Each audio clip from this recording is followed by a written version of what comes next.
इमाद वसीम ने recently international cricket से retirement का ऐलान कर दिया है। तमाम ही पाकिस्तानी क्रिकेट फैंस के लिए ये एक शॉकिंग न्यूज़ थी और हर कोई हैरान था कि इमाद वसीम ने 34 साल की उम्र में रिटायरमेंट का ऐलान क्यों किया, जबकि इमाद वसीम इस टाइम ही पाकिस्तान की T20 टीम का हिस्सा थे। इनमें से कुछ लोगों का कहना है कि इमाद वसीम ने ये एक अच्छा डिसीजन लिया है, क्योंकि पीसीबी इमाद वसीम को ज़्यादा अपॉर्चुनिटीज़ प्रोवाइड नहीं कर रहा था। जबकि कुछ लोगों का कहना है कि इमाद वसीम ने लीग क्रिकेट और पैसे की वजह से इंटरनेशनल क्रिकेट से रिटायरमेंट का ऐलान किया है। खैर, इनमें से कौन सी बात सही है ये तो इमाद वसीम ही बेहतर तौर पर बता सकते हैं। लेकिन हम एक नज़र डालते हैं इमाद वसीम के इंटरनेशनल कैरियर पे। इमाद वसीम ने अपने इंटरनेशनल कैरियर का आगाज़ 2015 में किया। इमाद वसीम ने अपना पहला T20 मैच 24 मई 2015 में जिम्बाब्वे के खिलाफ खेला। अपने डेब्यू मैच में इमाद वसीम से सिर्फ और सिर्फ 2 ही ओवर्स करवाए गए और इस 2 ओवर के स्पेल में इमाद वसीम ने 14 रन कंसीड किए और कोई भी विकेट हासिल नहीं कर सके।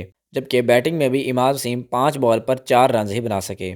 इसके बाद 2015 में शाहिद अफरीदी के ओडीआई क्रिकेट से रिटायर होने के बाद पाकिस्तान को एक ऑलराउंडर की ज़रूरत थी और पीसीबी ने इस पोजीशन को कवर करने के लिए इमाद वसीम को चांस दिया और इस तरह इमाद वसीम ने 29 जुलाई 2015 को श्रीलंका के खिलाफ अपना ओडीआई डेब्यू किया और अपने ओडीआई डेब्यू में इमाद वसीम ने 7.1 ओवर्स में 28 रन देकर 2 विकेटें हासिल की। इमाद वसीम उस टाइम अवाम की तवज्जो का मरकज़ बने जब उन्होंने श्रीलंका के खिलाफ T20 मैच में अनवर अली के साथ मिलकर पाकिस्तान टीम को मैच जितवाया था। इस मैच में अनवर अली ने 18 बॉल्स पर 48 रन की इनिंग्स खेली थी, जबकि इमाद वसीम ने भी 14 बॉल्स पर 24 रन की इनिंग्स खेली थी और इस मैच में पाकिस्तान को आखिरी विकेट पर आखिरी ओवर में जीतने के लिए 5 रन चाहिए थे और इमाद वसीम जोरदार छक्का लगाकर पाकिस्तान को ये मैच जितवा देते हैं। इसके बाद इमाद वसीम 2016 के T20 वर्ल्ड कप के लिए भी पाकिस्तान टीम में सेलेक्ट हुए, लेकिन इस वर्ल्ड कप में इमाद वसीम कुछ ज़्यादा बेहतर नहीं कर पाए। अगर इमाद वसीम के 2016 की T20 वर्ल्ड कप के स्टैट्स देखें तो वो कुछ यूँ हैं।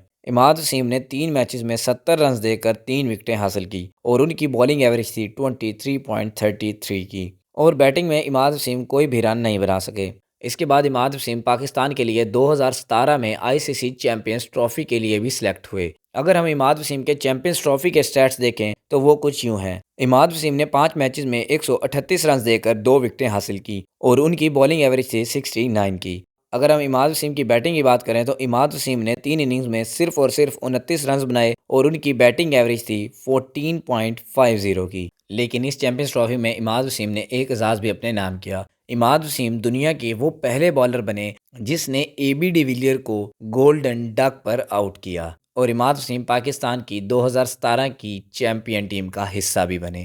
इसके बाद इमाद वसीम पाकिस्तान के लिए 2019 के ओडीआई वर्ल्ड कप में भी सिलेक्ट हुए। अगर हम इमाद वसीम के 2019 के ओडीआई वर्ल्ड कप के स्टैट्स देखें तो वो कुछ यूँ हैं। इमाद वसीम ने 6 मैचेस में 188 रन देकर 2 विकेटें हासिल की और उनकी बॉलिंग एवरेज थी 94.00 की। अगर हम इमाद वसीम की बैटिंग की बात करें तो इमाद वसीम ने इस वर्ल्ड कप में बेहतरीन बैटिंग की थी और इमाद वसीम की बैटिंग की ही वजह से पाकिस्तान ने इस वर्ल्ड कप में अफगानिस्तान को शिकस्त दी थी। इमाद वसीम ने अफगानिस्तान के खिलाफ 49 रन की एक इम्पॉर्टेंट इनिंग्स खेली थी और जिसकी बदौलत पाकिस्तान वो मैच 3 विकेटों से जीत गया था। और अगर हम इमाद वसीम के 2019 के वर्ल्ड कप के बैटिंग स्टैट्स देखें तो वो कुछ यूँ हैं। इमाद वसीम ने 5 इनिंग्स में 162 रन स्कोर किए और उनकी बैटिंग एवरेज थी 54 की। 2019 के ओडीआई वर्ल्ड कप के बाद इमाद वसीम पाकिस्तान टीम में इन आउट होने लगे, लेकिन पीसीबी ने इमाद वसीम को 2021 के T20 वर्ल्ड कप के लिए पाकिस्तान टीम में सेलेक्ट कर लिया। और अगर हम इमाद वसीम के 2021 के T20 वर्ल्ड कप के स्टैट्स देखें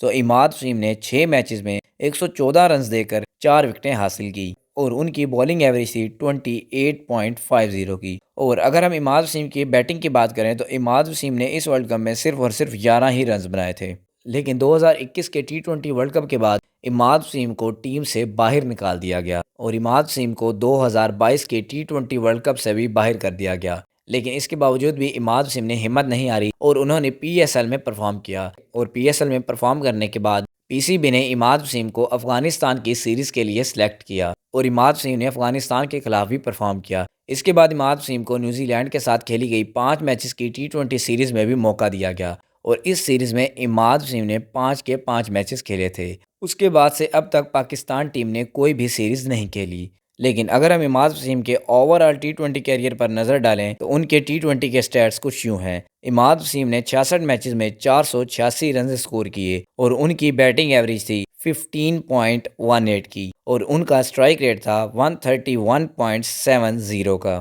और इसी तरह अगर हम उनकी टी20 बॉलिंग की बात करें तो इमाद वसीम ने 66 मैचेस में 65 टी20 विकेटें हासिल की और उनकी बॉलिंग एवरेज थी 21.78 की और उनकी इकॉनमी थी 6.26 की। और अगर हम इमाद वसीम के ओडीआई कैरियर के ओवरऑल स्टैट्स देखें तो वो कुछ यूँ हैं। इमाद वसीम ने 55 ओडीआई मैचेस में 986 रन स्कोर किए और उनकी बैटिंग एवरेज थी 48.86 की और उनका स्ट्राइक रेट था 110.29 का और उन्होंने अपने ओडीआई कैरियर में 5 50s भी स्कोर कर रखी थी। और इसी तरह अगर हम उनकी बॉलिंग की बात करें तो इमाद वसीम ने 55 मैचेस में 44 विकेटें हासिल की और उनकी बॉलिंग एवरेज थी 44.47 की और उनका इकॉनमी रेट था 4.88 का।